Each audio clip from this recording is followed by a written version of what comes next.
نبي بعده. أما بعد فأعوذ بالله من الشيطان الرجيم. بسم الله الرحمن الرحيم. كذلك سلكناه في قلوب المجرمين لا يؤمنون به حتى يروا العذاب الأليم فيأتيهم بغتة وهم لا يشعرون فيقولوا هل نحن منذرون أفبعذابنا يستعجلون أفرأيت إن متعناهم سنين ثم جاءهم ما كانوا يوعدون ما أغنى عنهم ما كانوا يمتعون وما أهلكنا من قرية إلا لها منذرون ذكرى وما كنا ظالمين.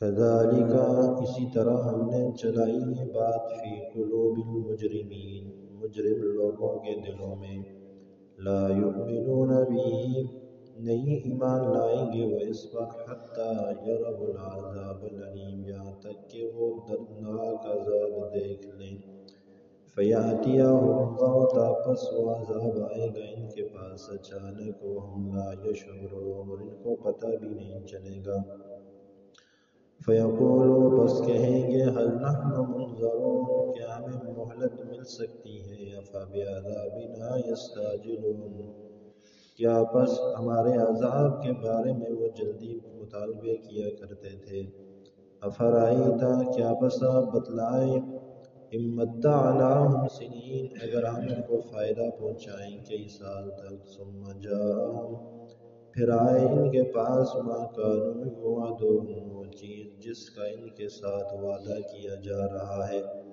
ما اغنی عنہم نہیں کفایت کرے گی ان سے ما کانوا یمتعون جس چیز کا ان کو فائدہ دیا جا رہا ہے وما اہلکنا من قریہ اور کوئی ایسی بستی ہم نے ہلاک نہیں کی الا لہا منذرون مگر اس بستی میں ڈرانے والے موجود تھے ذکرى نصیحت کے لیے وما كنا ظالمین اور ہم ظلم کرنے والے نہیں. قرآن کریم کے بارے میں بات چل رہی ہے. اللہ رب العزت فرما رہے ہیں کہ اگر ہم اس قرآن کریم کو کسی اجمی پر اتار دیتے اور وہ اجمی ان عربیوں پر قرآن پڑھ کے سناتا تو یہ پھر بھی نہ مانتے، یہ کہتے دیکھو جی تو یہ اجمی ہے، اس کی بات ہم کیوں مانیں. تو ایسے ہی جس طرح یہ اجمیوں کی بات نہ مانتے تو ایسے ہی یہ عربی کی بات بھی نہیں مان رہے. اصل مسئلہ یہ ہے کہ ان کے مقدر میں ہدایت ہے ہی نہیں، یہ ایمان لانے کا ارادہ کر ہی نہیں رہے. اگر کرنا چاہتے تو اجمیوں پر تو اعتراض ہو سکتا تھا، عربیوں کی طرف عربی نبی بن کر آیا ہے، وہ عربی کے اندر کلام لایا ہے، اسے تو ماننا چاہیے تھا لیکن نہیں مان رہے. كذلك سلكناه في قلوب المجرمين اسی طرح ہم نے مجرم لوگوں کے دلوں میں یہ بات چلا دی ہے. اب وہ ان کے دلوں میں یہی بات ہے، وہ یہی بات کر رہے ہیں کہ جی ہمارے اوپر کیوں نازل نہیں ہو گیا، ہمارے جیسے ایک انسان پر کیوں نازل ہو گیا، کسی سردار پر قرآن نازل کیوں نہیں ہو گیا. اس طرح کی جو باتیں کر رہے ہیں اللہ فرماتے ہیں ہمیں چل گئی ہیں ان کے دلوں کے اندر. اور اللہ تعالیٰ کا ضابطہ ہے کہ یہاں پر تو فرمایا کہ كذلك سلكناه ہم نے چلا دی ان کے دلوں میں یہ باتیں. تو سوال تو یہاں بھی یہ پیدا ہوتا ہے کہ جب اللہ نے خود ان کے دلوں میں ایسی باتیں چلائی ہیں تو پھر ان کا کیا قصور تھا.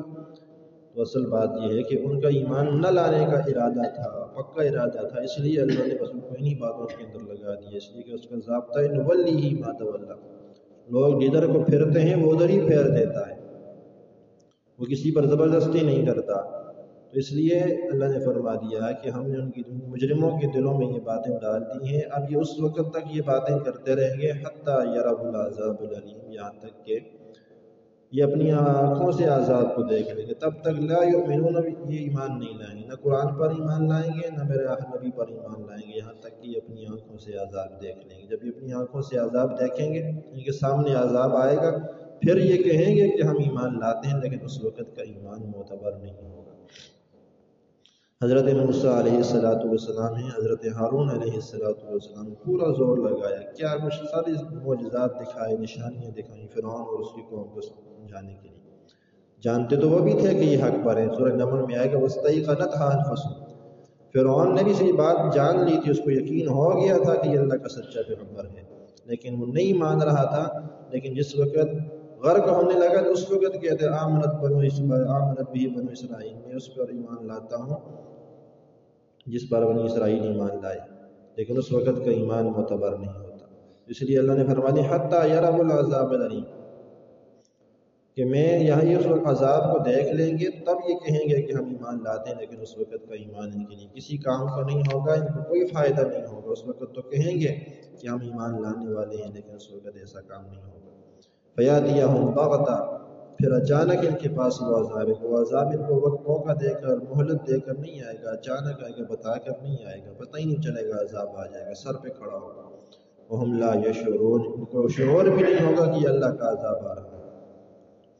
سیلاب کی صورت میں آ جائے، زلزلے کی صورت میں آ جائے، کسی بھی صورت میں آ جائے، ہواؤں کی صورت میں آ جائے، اس کا عذاب آئے گا لیکن ان کو پتہ نہیں چلے گا. فَيَقُولُوا هَلْ نَحْنُ مُنظَرُونَ، لیکن جس وقت یہ اپنی آنکھوں سے عذاب کی جھلکیں دیکھ لیں گے، عذاب کو دیکھ لیں گے، پھر کہیں گے ہمیں تھوڑی سی مہلت مل سکتی ہے توبہ کرنے کی، ایمان لانے کی، اچھے اعمال کرنے کی. اللہ فرمائیں گے فَبِعَذَابِنَا يَسْتَعْجِلُونَ، یہ وہی ہے نا جس کے بارے میں یہ لوگ جلدی کیا کرتے تھے. یہ کہا کرتے تھے کیوں نہیں آتا عذاب. مشرکین مکہ کے بارے میں یہ باتیں ہیں. تو مشرکین مکہ کیا کہا کرتے تھے حضور علیہ السلام سے، اے محمد اگر تو سچا ہے تو فَأَمْطِرْ عَلَيْنَا حِجَارَةً مِّنَ السَّمَاءِ أَوْ ائْتِنَا بِعَذَابٍ أَلِيمٍ، اگر تو سچا ہے تو ہمارے اوپر پتھروں کی بارش کیوں نہیں برستی، ہمارے اوپر کوئی دردناک عذاب کیوں نہیں آتا. تو اللہ فرمائیں گے فَبِعَذَابِنَا يَسْتَعْجِلُونَ، یہ وہی عذاب ہے جس کے آنے کے بعد تم مہلت مانگ رہے ہو کہ مہلت مل جائے ایمان لانے کی. یہ وہی عذاب ہے جس کے بارے میں تم جلدی کیا کرتے تھے. أَفَرَأَيْتَ إِن مَّتَّعْنَاهُمْ سِنِينَ، کافر لوگ اکثر کہا کرتے تھے دیکھو جی اللہ نے دنیا کی ساری نعمتیں ہمیں دی ہیں، اقتدار ہمارے پاس ہے، دولت ہمارے پاس ہے، اور ساری آسائشوں کا سامان ہمارے پاس موجود ہے. اگر ہم جھوٹے ہوتے، غلط ہوتے، کافر ہوتے، اس کو نہ ماننے والے ہوتے، اس کی نظروں میں برے ہوتے تو وہ ہمیں نہ دیتا یہ ساری چیزیں.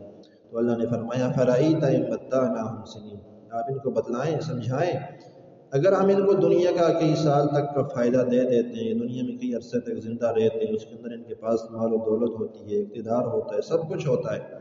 ثُمَّ جَاءَهُم مَّا كَانُوا يُوعَدُونَ، پھر اس کے بعد وہ چیز آ جاتی جس کا ہم نے وعدہ کیا، چاہے وہ عذاب ہو، چاہے وہ موت ہو، چاہے وہ قیامت ہو، قبر ہو، آخرت کی مراحل ہو، وہ ان کے سامنے آ جاتے ہیں. تو مَا أَغْنَىٰ عَنْهُم مَّا كَانُوا يَمَتَّعُونَ، تو جو ان کے پاس اقتدار تھا، جو ان کے پاس دولت تھی، جو ان کے پاس طاقت تھی، وہ ان کو وہاں کوئی فائدہ نہیں دے سکے گی.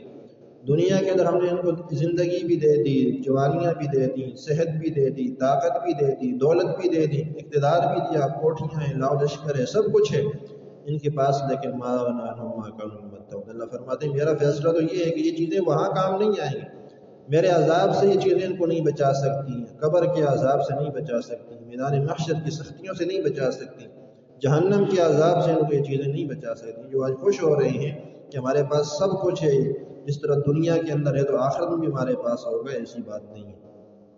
وما أهلكنا من قرية إلا لها منذرون، آگے اللہ نے اپنے ایک ضابطہ اور ایک اصول بیان کر دیا کہ ہم کسی بستی کو ظلماً ہلاک نہیں کرتے. ایسا نہیں ہوتا کہ اس کو سمجھانے والا کوئی نہ ہو پھر ہم اس کے اوپر عذاب بھیج دیں، ایسا نہیں ہوتا. ہم نے آدم علیہ السلام سے لے کر قیامت تک جتنے بھی قومیں آئیں گی، ہر قوم کو سمجھانے والے موجود ہوتے ہیں، اور موجود ہوئے اس سے پہلے بھی تھے، اور قیامت تک بھی سمجھانے والے ہوں گے، سمجھانے والے رہیں گے. جب نصیحت کی بات پوری ہو جائے گی، جب لوگ نہیں مانیں گے تو پھر ان کے اوپر اللہ کا عذاب آتا ہے. وما أهلكنا من قرية، ہم کسی بستی کو ایسے ہلاک نہیں کرتے الا لها منذرون، لیکن پھر اس کے لیے سمجھانے والا بھیجتے ہیں، نصیحت کرنے والا بھیجتے ہیں. وہ نصیحت کرتا رہتا. جب لوگ برائی پر ڈٹ جاتے ہیں، بے حیائی پر ڈٹ جاتے ہیں، تو پھر ان کے اوپر عذاب آتے ہیں. ما كنا ظالمین، اللہ نے فرمایا ہم ظالم نہیں ہیں کہ کسی کو سمجھائے ہی نہ، سمجھانے والا کوئی آئے ہی نہ، بے خبری کے عالم میں کسی کے اوپر عذاب بھیجتے ہیں، ایسا نہیں ہوتا. یہ جب ضد پر اڑ جاتے ہیں پھر اللہ تبارک و تعالیٰ کو ہلاک کر دیتے ہیں. اللہ رب العالمین